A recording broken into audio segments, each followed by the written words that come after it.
Hello and welcome to Dialogue.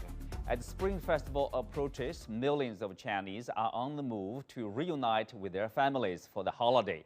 Meanwhile, health authorities are on alert to see if there will be a new wave of infections and are paying close attention to the rural areas. So what is the situation now in China's countryside? Are rural hospitals and clinics ready to meet the challenge of a new possible infection wave? To discuss these questions and more, I'm glad to be joined by Miguel Geraci, former Undersecretary of State of the Ministry of Economic Development of Italy, Dr. Yao Shujie, Changkong Professor of Economics in Chongqing University, and Hu Naijun, Associate Professor at the School of Public Policy and Management at University of Chinese Academy of Sciences. That's our topic. I'm Xu Qinduo.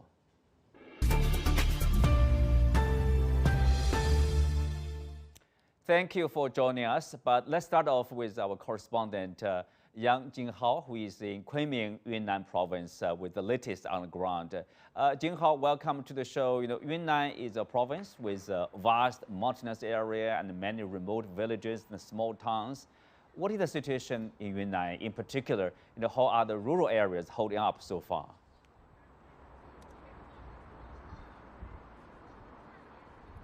Yes, as you mentioned, Yunnan is a typical agricultural province with about 23 million people living in rural areas. Actually, I just came back from some small towns and villages in western Yunnan. From my observation, the overall situation is stable at present. Actually, the vast rural areas experienced a wave of COVID infections in December when China just shifted the pandemic control policy. I learned from different rural hospitals that they saw a fast-growing number of COVID patients during that period of time, but there were few critically ill patients. Most of them have mild symptoms and only need to take medicines at home or receive outpatient care. For all I know, this is the case in most places of Yunnan. And I noticed that the grassroots level hospitals all have basic resources, including related medications, ambulances, and oximeters, among other supplies. But of course, they would be in short supply of some specific medicine sometimes, such as the fever reducer, ibuprofen, and some medicines. But they can get other substitutes. So I think this won't be a problem. And what I want to mention is that the so-called Health Service Alliance is playing an active role in response to the epidemic. The practice integrates resources among medical institutions at different levels. It means that the village clinics can get support from upper-level hospitals in terms of both personnel and medical supplies. It ensures that most of the villagers can get proper treatment in a timely manner. We know that Yunnan is known for its ethnic diversity. In some areas, local ethnic groups just combine their traditional remedies with the Western medicine in COVID prevention and treatment. For example, during the past few weeks, a hospital in the town of Ruili, a city bordering Myanmar, has been distributing a kind of soup made of traditional herbs used by Dai people. And I also noticed that most people who got infected with COVID have recovered, and they are busy with winter harvest and preparing for the upcoming Chinese New Year. So basically, I think the grassroots healthcare centers are able to meet the pressure, but of course, they need to stay alert as the Spring Festival is just around the corner. Well, as you said, the Spring Festival, 3 or 4 days away. And we are seeing millions of Chinese are on the move, from one place to another. So as the travel rush had started, of course, people are concerned whether there will be a new wave of infections, in particular in the rural area. So any updates, to the preparation by the provisional government and the governments at the grassroots level, for example, for another possible wave of infections? Yes, actually, governments at all levels have realized this problem and started to prepare for another potential wave of infection ahead of time. When I visited a town in Baoshan City, the local government was surveying how many people would return home for family reunion during the Spring Festival so that they can take precautions. And almost all hospitals have opened fever clinics, and they will remain in service during the holiday. And of course, the grassroots hospitals are busy preparing for medications and sick beds. Now let's take a look at how the township hospital I visited days ago is getting prepared. Dr. Jiang Ziqiang works at a hospital in a small town in southwest China's Baoshan City. He said they've seen more patients in recent weeks, 600 one day at its peak, double the usual number, with most showing COVID symptoms. Most of the patients have mild symptoms. They only need to take medicines at home or receive outpatient care. Jiang normally works at a city-level hospital.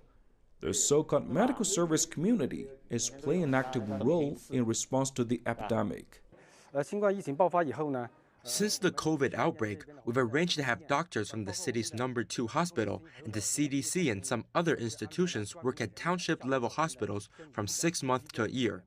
We hope this will provide people in rural areas with better access to medical resources.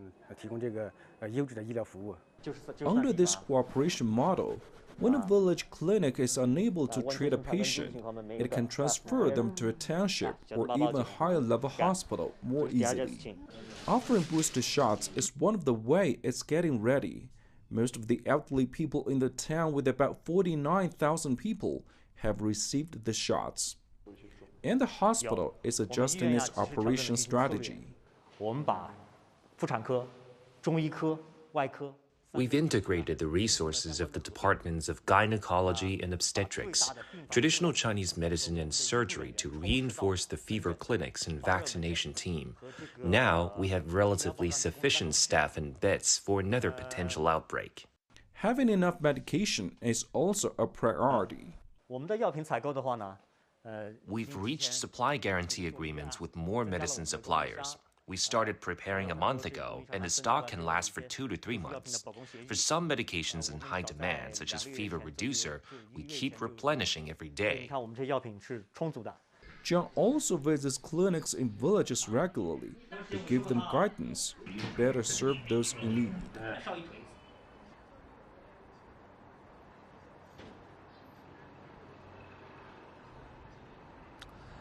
Actually, during this tour, what also impressed me is that in many places, the vulnerable people, meaning the elderly, have been given special attention. In a neighborhood, also in Baoshan City, those aged over 60 have been classified into 3 groups marked by different colors in a special management system. Red represents those with underlying conditions and who should be given priority. According to local officials, they would pay a visit every day to learn about their latest health conditions. And if the elderly feel uncomfortable and can't move, they will contact the local doctors to provide visiting medical care. Speaking of visiting service, here in Yunnan province, many counties are providing medicines, sending medicines to villages, and local villagers can get a diagnosis and medications free of charge. So actually, from my observation, the vast rural areas are not in a mess or in a panic as many people have supposed.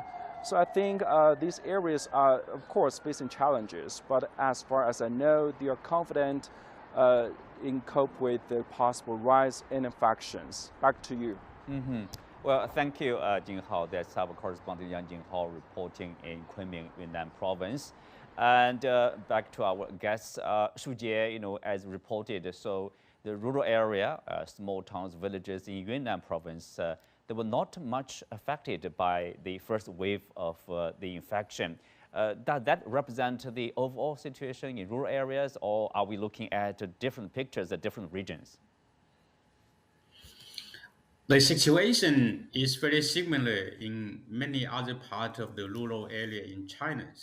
As my recent dialogue with my friend in Shanxi, in Chongqing, in Shenyang, and also Guangdong, the situation in the rural area is quite similar to what has been described in Jintao. The rural people, they have the special way of preventing this cold and also recently the COVID-19. There are lots of cases reporting people who get a fever, cough. The symptoms are extremely similar to COVID-19.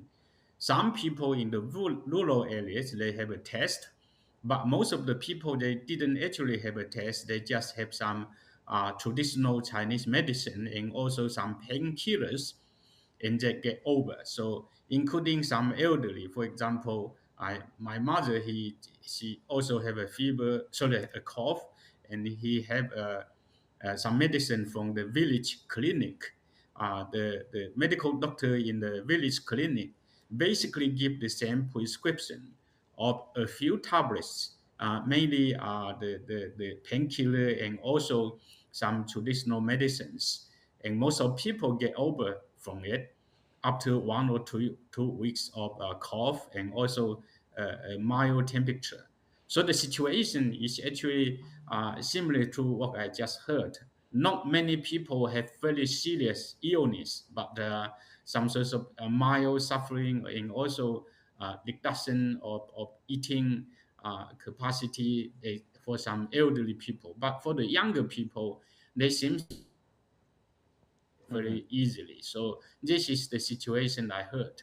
Mm-hmm. And the reason for this is because the rural people, they are fully aware of how to help themselves in terms of the nutrition condition, eating habit, and also keep distance with people. So even there is some sort of infection, I think it could be just very low dose of infection, and the symptom tends to be mostly mild.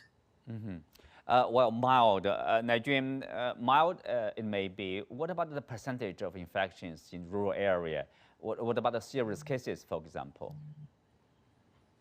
Well, I think on the whole, it is the characteristics of new variant of Omicron.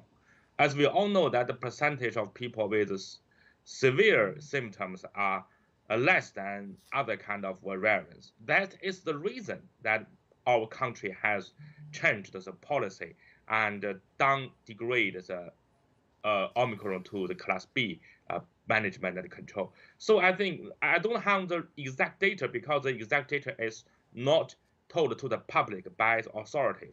But in my opinion, I think the rate of people with severe symptoms must be very low. However, I think as we all know that the percentage of people who are infected might be very high. So that is the characteristic of Omicron, which gives us the incentives to change the policy. Mm-hmm. So Shujie, you mentioned about your mother also lived in the village now, and we know that in China the rural areas usually they are is less equipped with say the availability of medicines and related equipment, as well as probably access to hospital beds, for example.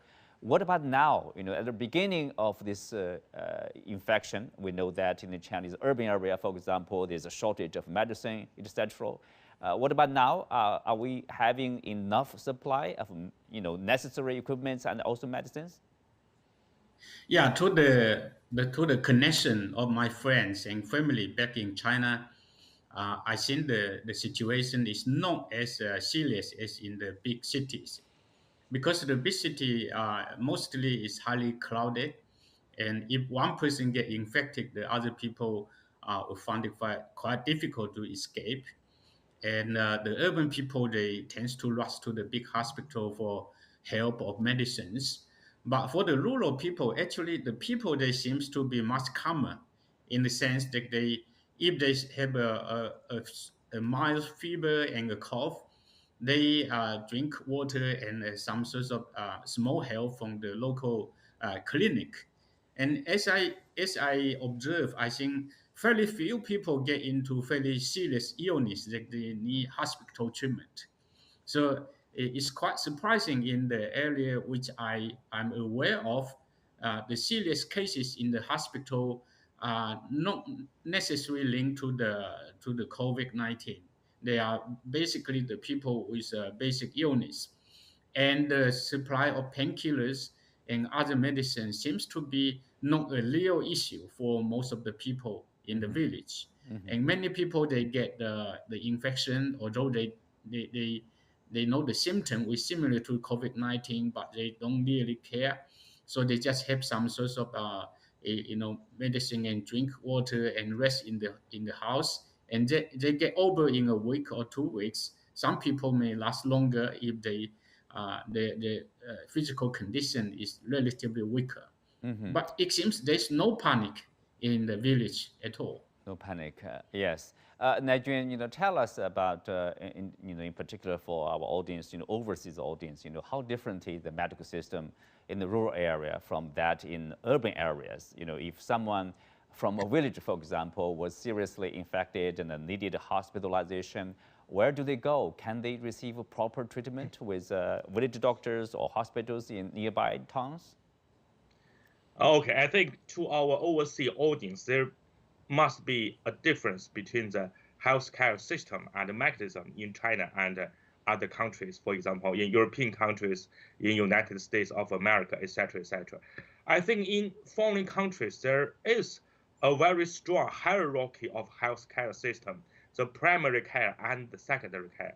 That is to say, the people, whenever they have healthcare issues, first they will go to their general practitioners, so-called GP. Without GP's permission, they will have no access to any hospital services. That is the so-called hierarchy of healthcare system from primary care to secondary care. And in China, I think we are going to build this hierarchy of healthcare system, not only in rural areas, but also in urban areas. However, it needs time because we only begin to nurture our own general practitioners back in 2009, only nearly 12 to 13 years ago. So I think right now we are not in a hierarchy of primary care, a hierarchy healthcare system. That is to say, whenever people have healthcare issues, they will go to the hospital directly, not only in rural areas, but also in urban areas. So I think if we know this difference, then we can look at the rural areas. In rural areas, I think there in village level, there are only some kind of very fundamental healthcare services. While in county level, there may be one hospital, but only, I'm afraid, at the most, the second level. However, in our city, in our urban areas, that is the most famous hospitals are located. So from this point of view, we can say that in rural areas, people is very difficult to get advanced healthcare services. And I think, fortunately, because of the characteristics of the Omicron variants, as we have said before, the majority of the people who are infected only have mild symptoms or without symptoms at all. So I think just as we have mentioned that we do not have to be panicked. This kind of Omicron virus may not that serious. But as we all know that we are getting ready for the future new variants, so I think we still need to build on our hierarchy of healthcare system, especially in rural areas. And from the healthcare insurance system right now, I think we have built a national network. That is to say, when rural areas want to go to urban area to have healthcare service in any hospital, they will be reimbursed by healthcare insurance. So I think from the demand side, from the supply side, from the expenditure side, we have a bright future. But I think we need time to build the hierarchy healthcare system, and we also need time to have the reallocation of healthcare resources. Najun, we know that with the travel rush for the Spring Festival, you have people basically traveling from urban area to the rural area or from one region to another. How likely is it that we are going to have a new wave, say, in the wake of the Spring Festival? And how prepared are the rural areas in general? I think we must be prudentially optimistic about the Spring Festival's issue. As we all know that the majority of people have been affected in urban areas, so it means the majority of them has antibodies, which will keep them immune from the infections for at least 5 to 6 months. So I think if urban area traveling back to rural areas, we don't have to worry about too much. However, as the number of the population in China is so huge, so we still to be alert or cautious. That is to say, we still have to encourage people to keep social distance, to wear masks, to wash hands whenever they get back, etc., etc. And when they get back in rural areas, if they have elder population in their family, they still have to be cautious. So we encourage them to wear masks when they are going to contact with the elder population back in their rural area hometowns. So Shu Jie, obviously, like you mentioned about this vulnerable group, the elderly, in particular, those probably in their 80s and above. How do you, first of all, how do you assess this threat with the Spring Festival holiday that might increase, or I mean, would say likely to increase the infection? And also, should we focus on the vulnerable group more, probably, with the likelihood after the Spring Festival? Yeah, the Spring Festival is the major holiday for all the Chinese people, especially lots of people are living in the village or associated with the village. They work in the city. They normally go back home to see their parents and relatives. So the Spring Festival is quite a lots of people traveling, so the risk is inevitably higher. Luckily, a lot of villages they have these kinds of COVID infections before the Spring Festival. A lot of people already have some, symptoms, as I just mentioned, and it's quite a high percentage of people in the village have been infected already.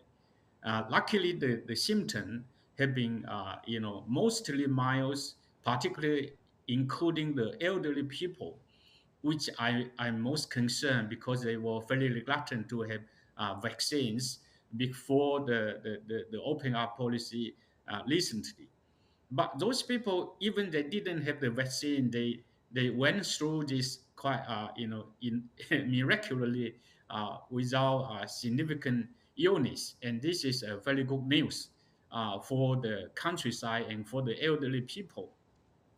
Now, their children relatively coming back to the village, they are right to keep some distance, not to have big gathering, particularly with lots of people eating together and watching a theater performance together.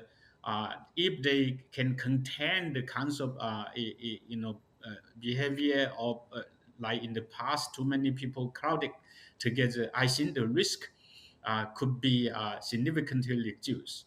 And this awareness, I think, is come from inside of the household and also for the people. For instance, my village, although I didn't go back to the village, my relative keep sending me information, including my mother is 90 years old and also her friend. They were fully aware of not to meeting frequently, far before the Spring Festival, and that possibly helped them to, go over through this confection. So this is a encouraging situation. Encouraging awareness. But as for the future, I think this group of people need some further protection in terms of prepare for the medicine and also some sort of vaccination, if possible, to make sure they can go through the second wave and some potentially future wave. We have Miguel now joining us. Miguel, we know that in Italy, like nearly 30% of the population live in rural areas. I mean, how different is the situation? I know you are also familiar with the Chinese situation in terms of the medical services, availability of those services. What are the experiences for Italy to deal with the infection in the rural areas? At the beginning of the pandemic back in 2020, the first areas that affected people were indeed some small villages rather than big cities. And so indeed, we did put a lot of resources in terms of medical ICU units exactly in the rural areas, maybe by luck, because it was there that the virus started to emerge in a small villages in the northern part of Italy. The health system in Italy is of course, strained financially. because over the last few years, we have invested less than we should have. Maybe, of course, no one would expect such a big pandemic. We also have constraints within the European Union in terms of budget deficits and the expenses. And to complicate things further, the health system is run at a local level by local governor in each of Italy's 20 regions. So we have a national expenditure plan, but then each region has its own investment plan and even quality of services. So what we see is, in a way, maybe similar to China, people who live in areas, not just rural, urban, but in regions, so let's say in the southern parts of Italy, where the health system may be more strained and less efficient, they tend to maybe to get cured in other parts of Italy in the northern parts. So what we are trying to do now is actually to rebalance this. As you know, in Chinese, crisis is also an opportunity to put more investment in those areas, rural and the southern parts of Italy, where the health system is not as good as elsewhere, and also to launch within the European Union a plan that we can actually have a little bit more freedom to go over budget if this is indeed well spent to protect the lives of a citizen. Mm-hmm. So Miguel, based on the experience of Italy, how likely is it, right after a holiday, for example, Christmas, etc., because for family reunions, for people to meet each other, and then usually people say there will be a new wave of infection after that. Of course, the Chinese people are very much concerned with the Spring Festival. I think if you look at the numbers I've read, and please tell me if the number is correct, about 60,000 diseases in China. Now, 60,000 is about, in a month, is exactly 2,000 per day. And if we arrange for the population ratio between Italy and China, is exactly what we have in Italy. We have 80 people who die every day, which is comparable in terms of population. So we are in exactly the same the same situation. I tell you, the feeling here after the Christmas holiday is pretty much normal. People have accepted that they may get COVID. They have accepted that the symptoms may not be as serious as the very first wave 3 years ago. I'm not a virologist, so I don't know why, but it seems that the new variants are less deadly than the ones before. So people kind of accepted to take it. And so there is very little limitations in terms of movements.